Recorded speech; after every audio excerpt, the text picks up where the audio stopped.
Hi అండి. కాకినాడ కాజా అయితే చేసేద్దాము. బెల్లం కాజాలు చాలా బాగుంటాయి. ఒక కప్పు మైదా తీసుకొని ఇట్లా జల్లించుకొని ఒక చిటికెడు సాల్టు, ఒక హాఫ్ చెంచా వరకు వంట సోడా, ఒక స్పూను శనగపిండి వేసి ఒక 2-3 స్పూన్ల వరకు నెయ్యి వేసుకొని బాగా పిండి అంతా కలిసేటట్టు నేతిలో చేసుకోవాలి. కొద్ది కొద్దిగా వాటర్ పోస్తూ కలుపుకోవాలి.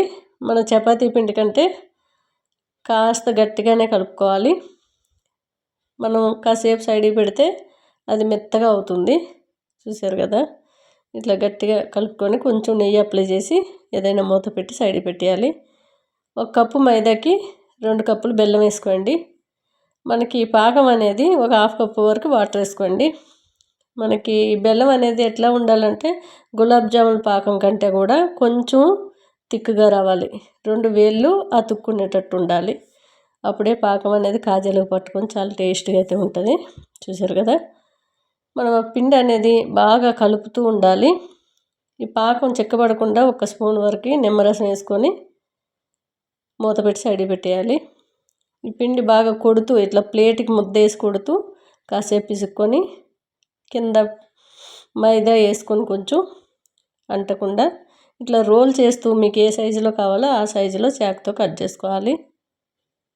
నేను కాస్త చిన్నగానే చేస్తున్నాను. టేస్ట్ చాలా బాగుంటుంది. మనకి ఏంటంటే ఎక్కువ స్వీట్ ఇష్టపడేవాళ్ళు ఇలా చేసుకొని తింటే అంత బాగుంటుంది, జ్యూసీగా. ఇలా రోజు తిన్న మా ఇంట్లో స్వీట్ చేస్తే ఇసిగిపోరండి. ఇంకా ఏదైనా కారం చేస్తే వద్దబ్బా అని సైడ్ పెడతారు, కానీ ఇలా రోజు స్వీట్లు చేసినా తినేస్తారు. ఆయిల్ లైట్గా వేడిగా ఉన్నప్పుడు మనం వేసుకొని, చూసారు కదా లైట్గా ఇట్లా బుడకలు వస్తున్నాయి. అలా వచ్చేటప్పుడు ఇటు అటు చేసుకొని మీడియంలో స్టవ్ పెట్టి తీసేయాలి.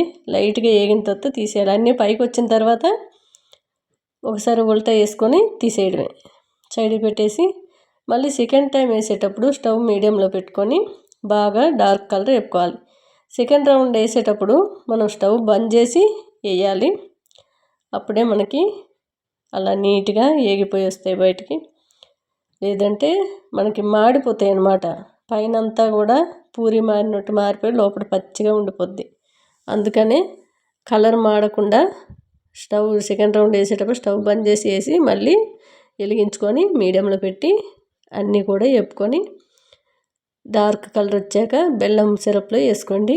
చూసారు కదా, ఇప్పుడే వేసి ఇప్పుడే తీసాగానే పాకం అంతా కూడా లోపటి వరకు వెళ్ళి ఎంత టేస్ట్గా అయితే ఉందో జ్యూసీగా. ఒకసారి స్వీట్ ఇష్టపడితే